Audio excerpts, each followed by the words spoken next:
Sejam todos bem-vindos a mais uma aula da disciplina de processamento digital de sinais.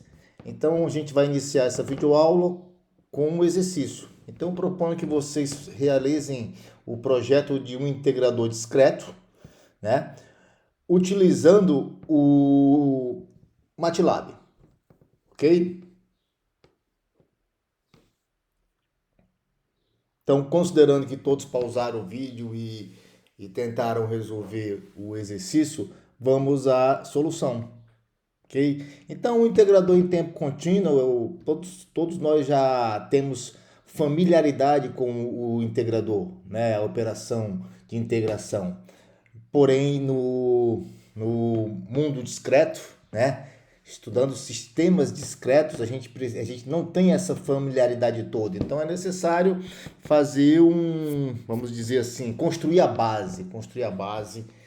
E nós já mostramos aqui em uma videoaula anterior que o integrador ideal é dado por essa equação aqui, né?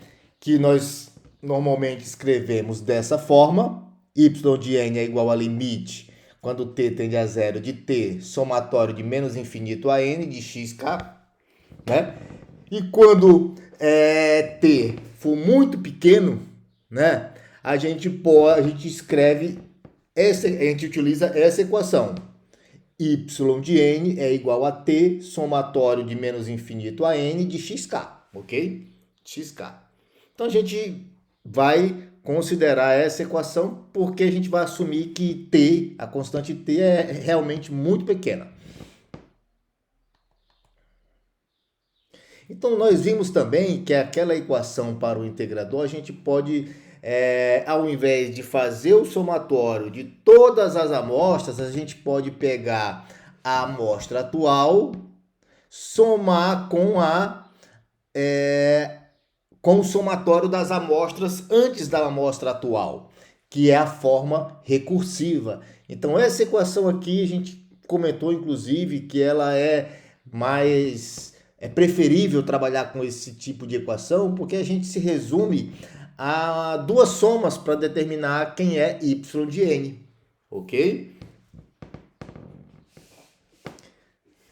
Então perceba que y de n menos 1 vai para o outro lado da equação e olha só como fica simples determinar y de n utilizando a forma recursiva. Então vamos ao problema. Então eu escolhi o sinal de entrada do integrador discreto, eu escolhi um sinal contínuo x de t igual a 2. Então a escolha desse sinal foi exatamente porque é um sinal constante que a gente já tem mentalmente, a gente já sabe o que esperar da integração desse sinal. Então o primeiro passo foi discretizar o sinal, né? E depois realizar a integração que aparece aqui, ó, y de n. E aqui tem o código que realiza esse integrador discreto. Então vocês podem pausar o vídeo, depois analisar o código aí ou tentar realmente refazer o código, se não deu certo. Vamos em frente. Equações de diferença. Então, da mesma forma que sistemas em tempo contínuo, para analisar sistemas em tempo contínuo, nós temos as equações diferenciais. Então, na disciplina de sinais e sistemas, a gente vê que para modelar um sistema, a gente utiliza as equações diferenciais, ok? E para análise de sistemas em tempo discreto, surgem as equações de diferença. Então, essa equação aqui é uma equação de diferença de primeira ordem. Então, pouco a pouco, percebam que a gente vai fazendo alguns exercícios, né? E a gente começa a se acostumar, né, com as equações de diferença. Ou seja, eu estou apresentando para vocês uma equação de diferença de primeira ordem e não parece algo de outro mundo, né? A gente parece já algo que a gente já está acostumado, né? A gente já entende melhor essa equação. Aqui é uma equação de diferença de segunda ordem. E agora eu vou apresentar uma equação de diferença de ordem n, ok? Então, vocês podem, a partir dessa equação aqui, já levar à mente a pergunta: o que é que me dá a ordem da equação? E fica essa pergunta, a resposta para o aluno. Então, se ele analisar essas três equações aqui, ele vai perceber como detectar a ordem de uma equação diferença. Então, as equações diferenças podem ser resolvidas utilizando uma solução do tipo recursiva. E aqui nós temos a forma geral para representar uma equação diferença na forma atraso. Então, nós temos a forma avanço, uma equação diferencial, e nós temos a forma atraso, ok? A gente praticamente está vendo somente a forma atraso, mas a gente já vai chegar na forma avanço para as equações diferença, e a gente vai ver também umas peculiaridades com relação à operacionalização dessas equações. Então, vamos exercitar. Nada melhor do que exercitar para começar a absorver um determinado conteúdo. Então, eu proponho que vocês resolvam esse exercício. Resolva a equação diferença de forma recursiva. Então, eu dou uma equação diferença de primeira ordem, forneço as condições iniciais, ou melhor, a condição inicial. Se é uma equação de primeira ordem, eu só preciso fornecer uma condição inicial, e forneço a nossa entrada, né? X de n é igual a n ao quadrado. Então, pause esse vídeo e tentem resolver essa equação de diferença. Inicialmente pode ser um pouco difícil resolver essa equação, mas já vocês vão ver que é bem simples a solução para esse exercício. Então, considerando que todos pausaram o vídeo, né, vamos à solução para essa equação de diferença. Então, y de zero, então eu fiz n igual a zero. Então, perceba que esse termo aqui, menos 0,5 yn menos 1, ele vai passar para o outro lado da equação, ok? Então, quando y igual a zero, esse termo que passa para o outro lado da equação se torna y de menos 1. E y de menos 1 é 16, que foi dado no problema. E x de zero vai ser o quê? Vai ser zero ao quadrado, já que x de n é n ao quadrado. Então, y0 é igual a 8. Então, agora eu faço n igual a 1. Então, como eu tenho do outro lado da equação y de n menos 1, esse y de n menos 1 com n igual a 1 se torna y de zero. E y de zero nós acabamos de calcular, que é 8. Então, 0,5 que multiplica 8 mais 1 ao quadrado. Então, y de 1 é igual a 5. Então, percebam como é simples utilizando a forma recursiva para resolver esse tipo de problema, ok? Então, nem vou continuar mais explicando essa terceira linha por ela ser óbvia. Então, aqui nós temos a solução utilizando a forma recursiva, né? Então, chegamos até aqui o y de 4, né? Quando n igual a 4. E aqui nós temos um gráfico, ok? E aqui nós temos exatamente o gráfico de y de n.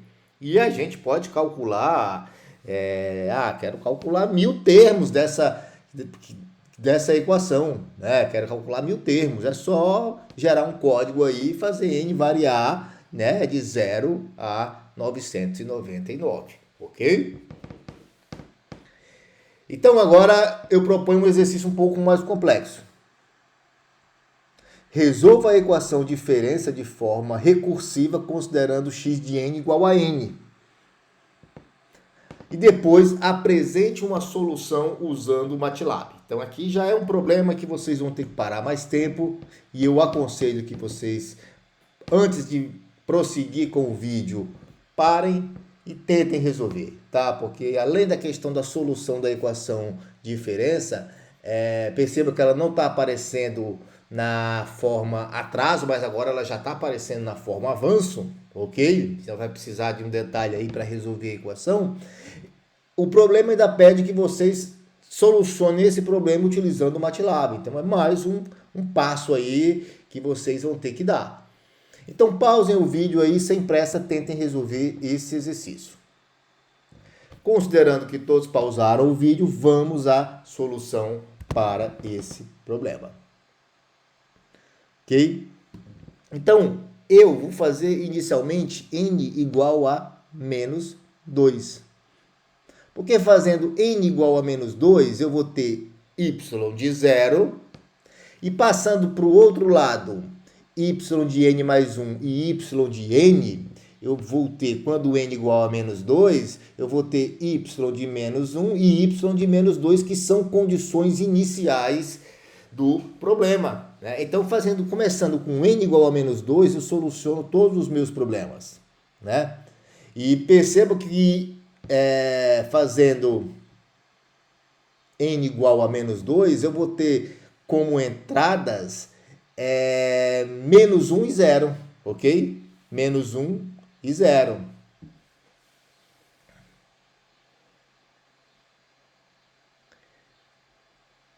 Então, a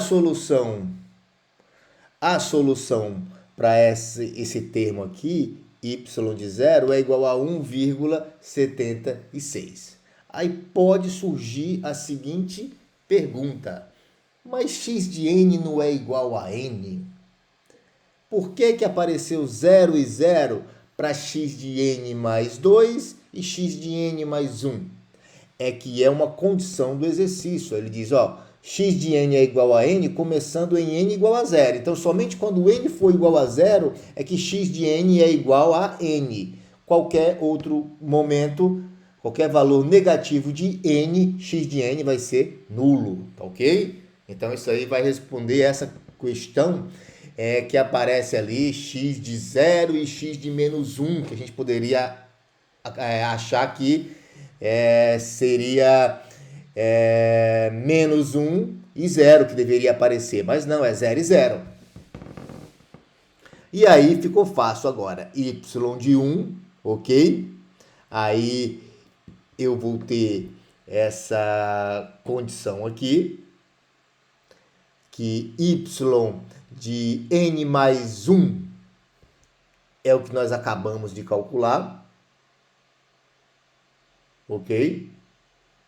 Nós acabamos de calcular, porque quando n igual a menos 1, y de n mais 1 vai ser y de 0, e nós acabamos de calcular, por isso que aparece ali o primeiro termo, 1,76. E aí com isso eu consigo resolver agora facilmente a minha equação de diferença. Então, y de 1 é igual a 2,28. Agora eu vou fazer y de 2, ok? Y de 2. Então, y de 2, novamente, quando n for 1, né? Eu tenho que y de n mais 1, que é o primeiro termo que aparece do lado direito da igualdade, né? Vai ser y de 2 ou melhor, aqui é n igual a 0, né? Isso, desculpem. N igual a 0, por isso que é y de 2.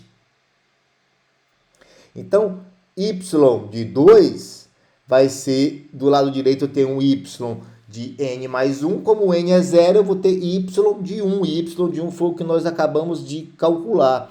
Então, por isso que se chama forma recursiva, né? Porque eu estou sempre pegando o resultado anterior que eu acabei de calcular e utilizando para calcular o resultado atual, né? Então, isso eu gostaria de chamar a atenção na solução dessa equação de diferença. Olha só, ela aparece y de n mais 2 é igual a y de n mais 1.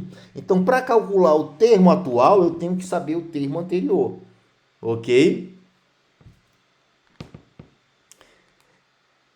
E aqui nós temos o código para o MATLAB, ok? Para resolver essa equação de diferença. Olha só, percebam aqui ó, a equação dentro do laço for, nós temos a equação de diferença, ok? E aí a gente resolve esse laço aí e determina exatamente aqui eu resolvi para n variando de menos 2 a 10, tá? E a gente resolve a nossa equação de diferença para essa variação de n. E fornece um gráfico, tá? Um gráfico. Então aqui é y de n, tá? Y de n. N variando de menos 2 a 10. Então agradeço por terem assistido essa videoaula e até a próxima.